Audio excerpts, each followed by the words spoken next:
स्वागत है आप सबका आज इस नए हिंदी के क्लास में। आज हम सब अपने कोर्स में मौजूद प्रगतिवादी कवि रामधारी सिंह दिनकर जी की कविता अवकाश वाली सभ्यता के बारे में पढ़ेंगे और जानेंगे वह सब कुछ जो कुछ भी आपके इस कविता से संबंधित महत्वपूर्ण बातें हैं। सर्वप्रथम हमें यह जानना आवश्यक है कि रामधारी सिंह दिनकर एक ऐसे कवि हैं जिन्होंने हमेशा राष्ट्रहित में रचनाएं लिखी, जो हमेशा गरीब, दुखी, शोषितों की आवाज को अपनी कविता के माध्यम से प्रस्तुत करते रहे हैं। अपनी कलम को उसी बिंदु पर दिशा देते रहे हैं। आज उन्हीं की एक महत्वपूर्ण कविता अवकाश वाली सभ्यता हम लोग पढ़ेंगे। 1949 में रामधारी सिंह दिनकर जी की एक कविता संग्रह प्रकाशित हुई थी, सामधेनी। उसी कविता संग्रह से यह कविता प्रस्तुत की गई है, अवकाश वाली सभ्यता। सर्वप्रथम हमें यह जानना जरूरी है कि अवकाश वाली सभ्यता का अर्थ क्या हो रहा है। फिर उसके बाद हम लोग इस कविता के अन्य बिंदुओं पर चर्चा करेंगे। तो अवकाश माने छुट्टी, और अवकाश वाली, छुट्टी वाली सभ्यता, कल्चर, एक ऐसी सभ्यता का पदार्पण होने वाला है, एक ऐसी सभ्यता आने वाली है जिसमें लोग अवकाश में रहेंगे। और फिर क्या होगा, यही इस कविता का विषय है। द्वितीय विश्व युद्ध की ध्वंस लीला के उपरांत दिनकर जी ने इस कविता को लिखा। युद्ध और शांति के बीच एक द्वंद्व है यह कविता। उन्होंने बताया कि किस प्रकार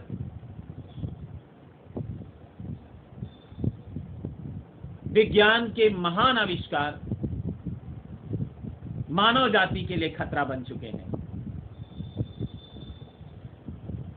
विज्ञान वरदान अथवा अभिशाप का लेख लिखते पढ़ते हम लोग बड़े हो गए, लेकिन आज उसी को उन्होंने यहाँ पर बताया कि किस प्रकार विज्ञान का वरदान जिस प्रकार साबित होता है, उसी प्रकार विज्ञान अभिशाप भी बन रहा है। और आज मानव जाति इसी अभिशाप के दायरे में घिर चुकी है और वह सब कुछ अपना नष्ट कर रही है। द्वितीय विश्व युद्ध की ध्वंस लीला इस बात का प्रमाण दे रही है। और उन सब बातों को ध्यान में रखते हुए दिनकर जी ने ये कविता लिखी। और कविता आइए शुरू करते हैं। तो कविता मैं बार बार आपसे प्रत्येक वीडियो में एक ही बात कहता हूं, जब भी आप मेरे लेक्चर्स को सुने, जब भी आप मेरे वीडियो क्लास में मौजूद हों, तब आप अपना टेक्स्ट बुक सामने रखें और लाइन टू लाइन कनेक्ट होकर जो कुछ भी मैं कह रहा हूं उसको सुनते पढ़ते जाएं। आपको अवश्य लाभ मिलेगा, इस बात की तो गारंटी है। आइए शुरू करते हैं कविता। मैं रात के अंधेरे में, मैं अवकाश वाली सभ्यता कविता के कवि, प्रगतिवादी कवि रामधारी सिंह दिनकर। मैं शब्द कवि स्वयं के लिए प्रस्तुत किया। मैं रात के अंधेरे में सितारों की ओर देखता हूं, जिनकी रोशनी भविष्य तक जाती है। अब रात किस चीज की है? मैंने अभी बताया कि 1949 में ये कविता प्रकाशित हुई। द्वितीय विश्व युद्ध से प्रभावित है यह कविता,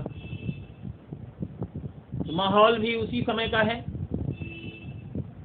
तो बताए कि करप्शन, भ्रष्टाचार और भी तमाम तरह की बातें जो समाज में मौजूद हैं, उन सभी के अंधेरे में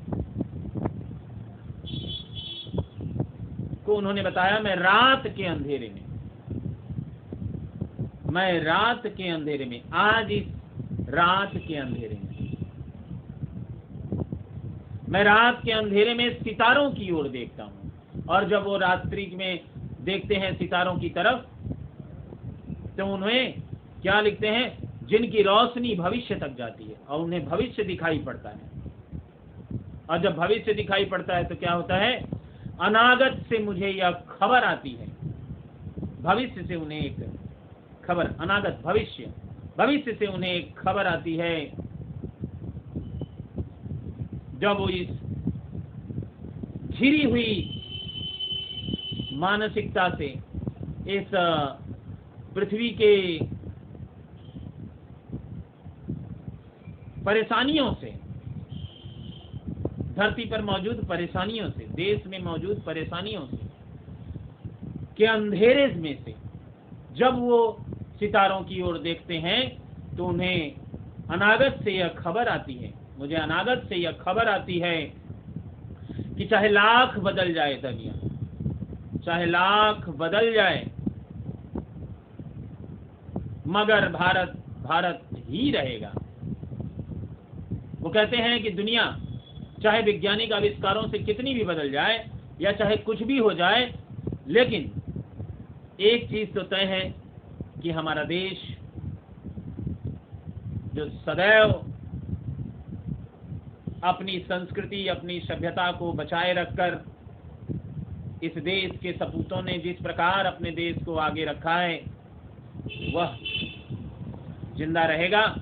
लाख बदल जाए दुनिया, मगर भारत भारत ही रहेगा, भारत भारत ही रहेगा।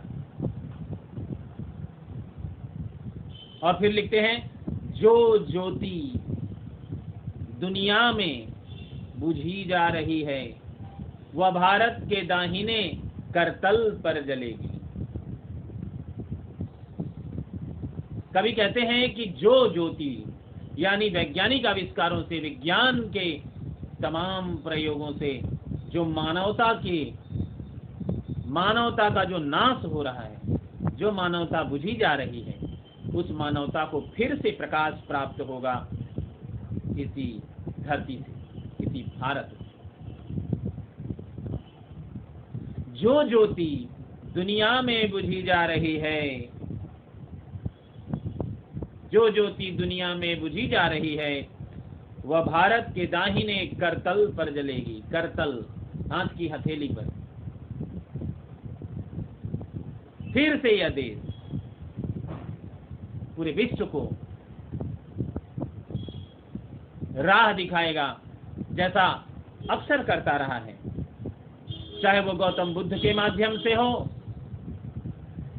चाहे वह प्रभु श्री राम के माध्यम से हो, चाहे वह तमाम और भी ऐतिहासिक नायकों के माध्यम से हो।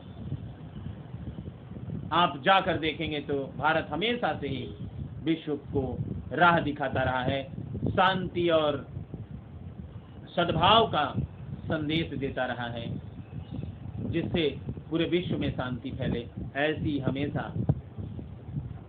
ऐसा ही हमेशा प्रयास करता रहा। कभी को फिर आता है, कभी फिर कहते हैं कि फिर से वही हो।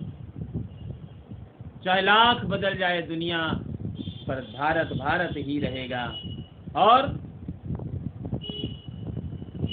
एक दिन फिर ऐसा होगा कि भारत के दाहिने करतल पर इस दुनिया को प्रकाश दिखाने वाली एक दीप प्रज्वलित होगा, जो सबसे आगे रहेगा और सारी दुनिया उस प्रकाश में प्रकाशित होकर अपने राह को देखेगी और उसके पीछे पीछे चलेगी। ऐसा भारत करेगा।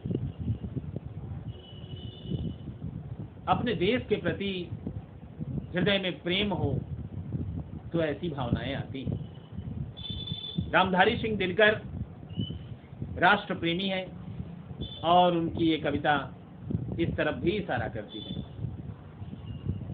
तो वीडियो लंबा हो जाएगा, इसलिए आप अगले भाग को दूसरे वीडियो में देखें, जिसका लिंक मैं डिस्क्रिप्शन बॉक्स में दे दूंगा। आप फिक्र ना करें, कविता पूरी सुने, तभी आप पूरी तरह से समझ पाएंगे। मिलते हैं अगले वीडियो में। धन्यवाद।